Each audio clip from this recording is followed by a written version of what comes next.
کیا میں تمہیں نہ بتاؤں وہ چیز کہ جس کے ذریعے سے اللہ رب العزت تمہاری خطاؤں کو معاف فرماتے ہیں، دھو دیتے ہیں، وَيَرْفَعُ بِهِ الدَّرَجَاتِ اور تمہارے درجات کو بلند فرماتے ہیں۔ قالوا بلا، صحابہ نے عرض کیا اے اللہ کے حبیب صلی اللہ علیہ وسلم ضرور بتائیے۔ فرمایا اسباغ الوضوء علی المکارہ، کہ سردی کے وقت میں جب وضو کرنا ذرا مشکل ہوتا ہے، ایسے تنگی کے وقت میں صبر کرنا یہ بھی انسان کے گناہ معاف کرتا ہے، درجات کو بڑھاتا ہے۔ وکثرۃ الخطا الی المساجد اور نماز با جماعت پڑھنے کے لیے مسجد کی طرف چل کے جانا یہ بھی انسان کے گناہوں کو مٹاتا ہے، درجات کو بڑھاتا ہے۔ وانتظار الصلاۃ بعد الصلاۃ اور ایک نماز کے بعد دوسری نماز کے انتظار میں رہنا یہ بھی انسان کے گناہوں کو مٹاتا ہے، درجات کو بڑھاتا ہے۔ چنانچہ ایک حدیث مبارکہ میں ہے اذا جمع اللہ الخلائق نادى مناد این اہل الصبر، قیامت کا دن ہوگا، ایک ندا دینے والا، آواز لگانے والا اعلان کرے گا، اناؤنسمنٹ کرے گا، صبر والے کہاں ہیں؟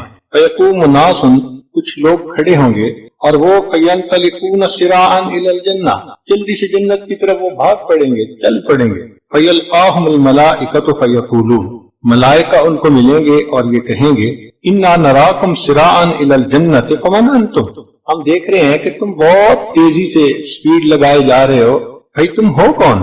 فیقولون، وہ کہیں گے نحن اہل الصبر، ہم صبر والے ہیں۔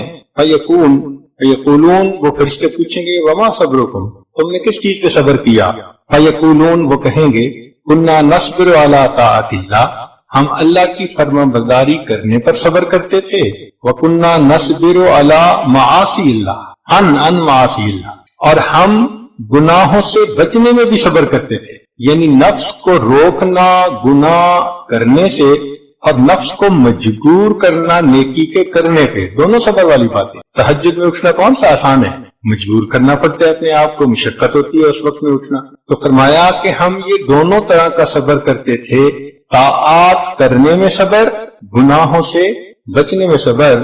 فیقال لهم، ان کو یوں کہا جائے گا ادخلوا الجنۃ فنعم اجر العاملین، جنت میں داخل ہو جاؤ، کتنا بہتر اجر ہے عمل کرنے والوں کے لیے۔ چنانچہ ہمارے مشائخ نے لکھا ہے ومن اشتاق الی الجنۃ صلاح عن الشہوات، جس بندے کو جنت کی خواہش ہو نا، شوق ہو، رچ جائے جس کے دل میں، وہ بندہ شہوات کو چھوڑ دیتا ہے، جنت کے مزوں کے بھی رزق، کہ اس کو جنت مطلوب ہوتی ہے، وہ رزق نہیں لیتا، شہوات سے اپنے آپ کو بچاتا ہے۔ ومن اشفق من النار، اور جس کو آگ میں جانے سے ڈر لگتا ہے، رجع عن المحرمات، وہ گناہوں میں پڑنے سے اپنے آپ کو روک لیتا ہے۔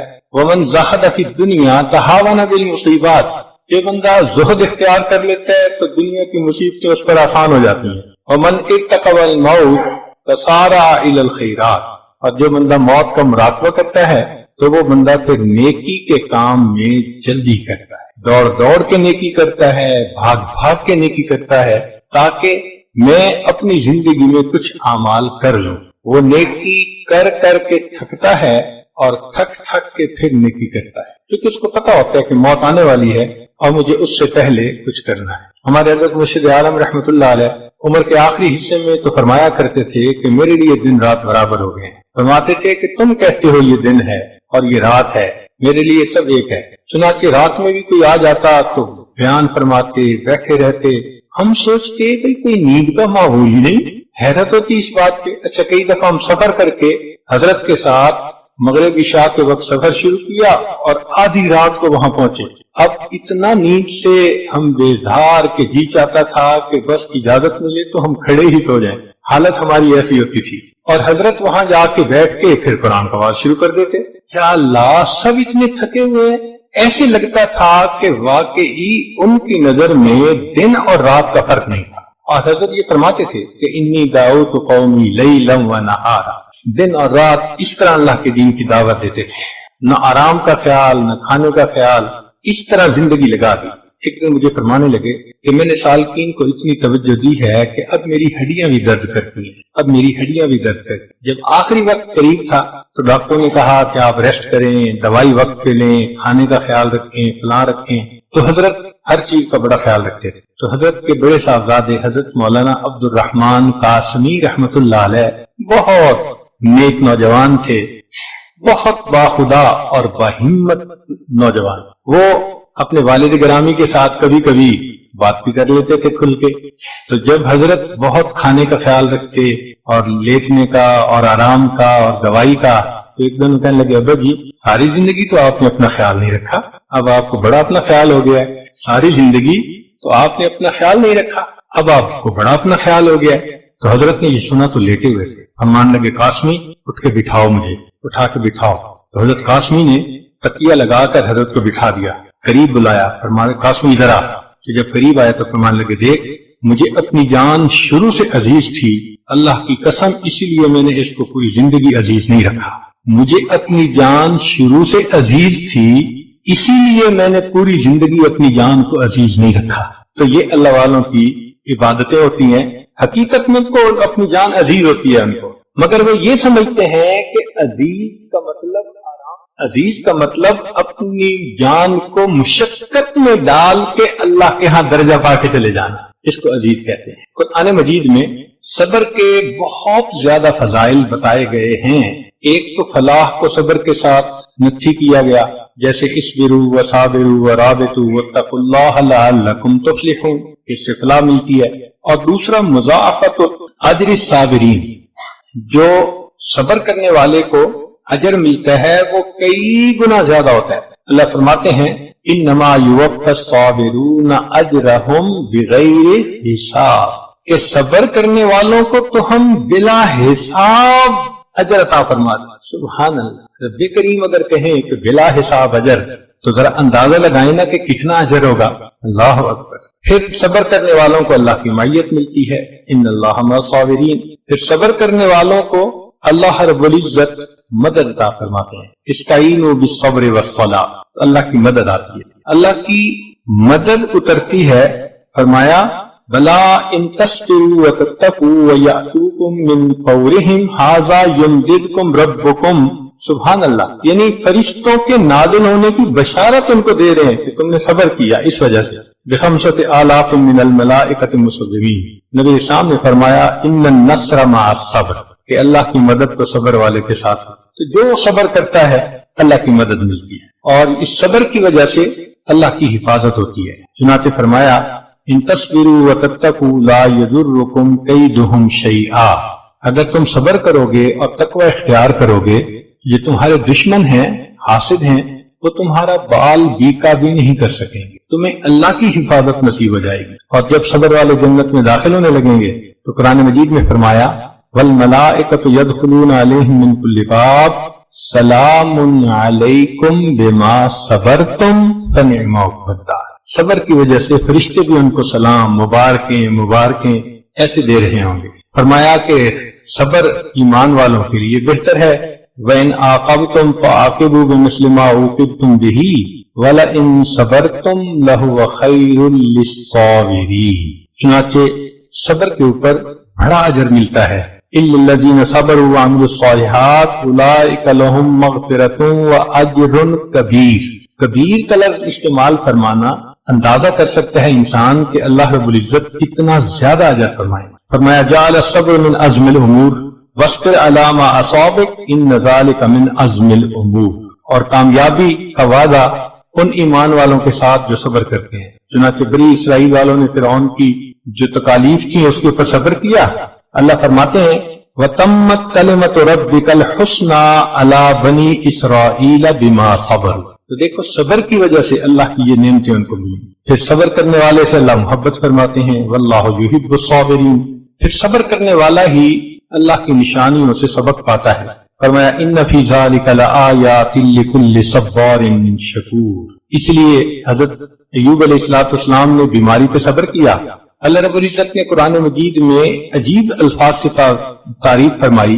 فرمایا انا وجدناہ صابرا نعم العبد انہ اواب.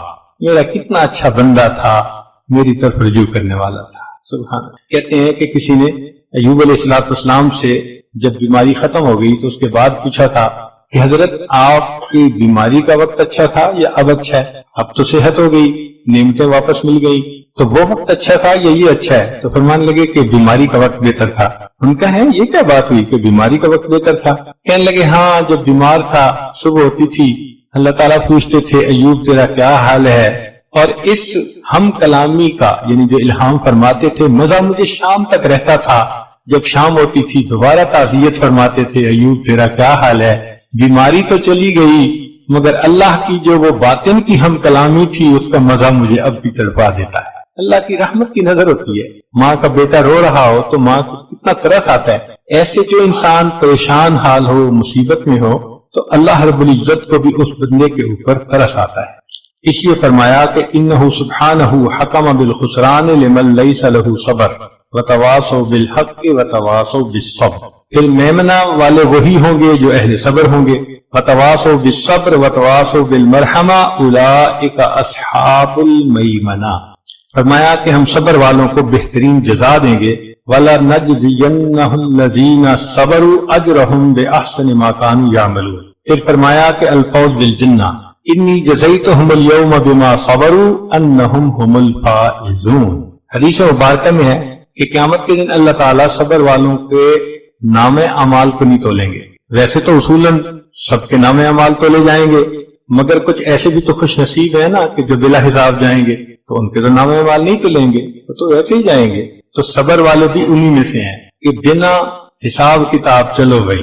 حدیث مبارکہ کے لفظ سن لیجئے، حدیث قدسی ہے، اللہ رب العزت ارشاد فرماتے ہیں اذا وجہت الی عبد من عبیدی مصیبتا فی بدنہ او مالہ او ولدہ، جب میرے بندوں میں سے کسی بندے کو کوئی مصیبت پہنچتی ہے، بدنی مصیبت یعنی بیماری، مال کی مصیبت یعنی نقصان کا ہو جانا، اور والدہ یا بچوں میں سے کسی کا فوت ہو جانا، اللہ تعالیٰ فرماتے ہیں ثم استقبل ذلک بصبر جمیل، اور وہ اس کا استقبال کرتا ہے ان مصیبتوں کا صبر جمیل کے ساتھ، استحییت منہ یوم القیامۃ ان انصب لہ میزانا او انشر لہ دیوانا، تو مجھے قیامت کے دن حیا آئے گی کہ میں اس بندے کا نام اعمال کھولوں یا اس کے لیے میں میزان قائم کروں کہ اس نے تو دنیا میں صبر کیا اور میں اس کا حساب کتاب لوں۔ اللہ فرماتے ہیں میں اس کا حساب نہیں لوں گا۔ چنانچہ صبر والے لوگ بنا حساب کے جنت میں جائیں۔ انسان کے اوپر تین طرح کے حالات آتے ہیں، قرآن مجید میں اللہ فرماتے ہیں والصابرین فی البأساء والضراء وحین الباس، تو یہاں تین حالات بتائے گئے ہیں، تنگ دستی کے حالات، مرض کے حالات، بیماری کے حالات، اور فرمایا کہ قتل و قتال کے حالات۔ یہ تین طرح کے حالات بندے کو پیش آ سکتے ہیں، اور ایک آیت میں اللہ تعالیٰ نے بتلایا کہ ہم 5 طریقے سے بندے کو آزمائیں گے۔ چونکہ یہ دار المحن امتحان گاہ ہے تو آزمائش 5 طرح سے آتی ہے۔ فرمایا وَلَنَبْلُوَنَّكُمْ بِشَيْءٍ مِّنَ الْخَوْفِ وَالْجُوعِ وَنَقْصٍ مِّنَ الْأَمْوَالِ وَالْأَنفُسِ وَالثَّمَرَاتِ، یہ 5 آزمائشیں ہیں جو بندے پر آ سکتی ہیں، یعنی یہ 5 کوسچن ہیں جو اس امتحان گاہ میں تمہیں حل کرنے ہیں۔ اب کسی کو بیماری دے کے آزماتے ہیں، کسی کو کاروبار میں نقصان دے کے آزماتے ہیں، کسی کے قریبی عزیز کی جان لے کے آزماتے ہیں۔ یہ مختلف آزمائشیں ہیں، یہ آتی ہی رہتی ہیں بندے کے اوپر، بدل بدل کے آتی ہیں، مگر فرماتے ہیں وَبَشِّرِ الصَّابِرِينَ، جو ان حالات میں صبر کرنے والے ہیں، اے میرے پیارے محبوب صلی اللہ علیہ وسلم ان کو بشارت دے دیجیے، ان کو مبارک دے دیجیے، ان کو خوشخبری دے دیجیے۔ اب یہ بات سمجھ میں نہیں آتی کہ مصیبت اور پریشانی آتی کیوں ہے، تو اللہ جزائے خیر دے ہمارے اکابر کو کہ انہوں نے اس کو بھی کھول کے بیان کیا۔ چنانچہ ہمارے اسلاف نے لکھا ہے کہ انسان کے اوپر مصیبت 2 وجوہات سے آتی ہے۔ پہلی وجہ انسان کی کوتاہیاں، اس کے گناہ، اس کے کرتوت، ما اصابکم من مصیبت فبما کسبت ایدیکم، اللہ فرماتے ہیں تمہیں جو مصیبت آتی ہے تمہارے ہاتھوں کی کمائی ہوتی ہے۔ اس کی مثال یوں سمجھ لیجئے کہ غلطی ہوئی تو تھپڑ پڑ گیا، کہ بندہ بھی گناہ کرتا ہے تو اللہ تعالیٰ اس کو سمجھانے کے لیے کوئی مصیبت بھیج دیتے ہیں۔ جب مصیبت آتی ہے نا پھر انسان ذرا جاگتا ہے، پھر آنکھیں کھولتا ہے، کہ جو 5 وقت کی نماز بھی نہیں پڑھتا وہ پوچھتے ہے حضرت میں تہجد میں کیا پڑھا کروں؟ اب پریشانی جو آ گئی ہے، کہاں فرض نماز نہیں ہوتی تھی، کہاں تہجد میں بھی پڑھائیاں ہو رہی ہیں۔ تو یہ یاد رکھیے خوشیاں سلاتی ہیں اور غم جگاتے ہیں، خوشیاں سلاتی ہیں اور غم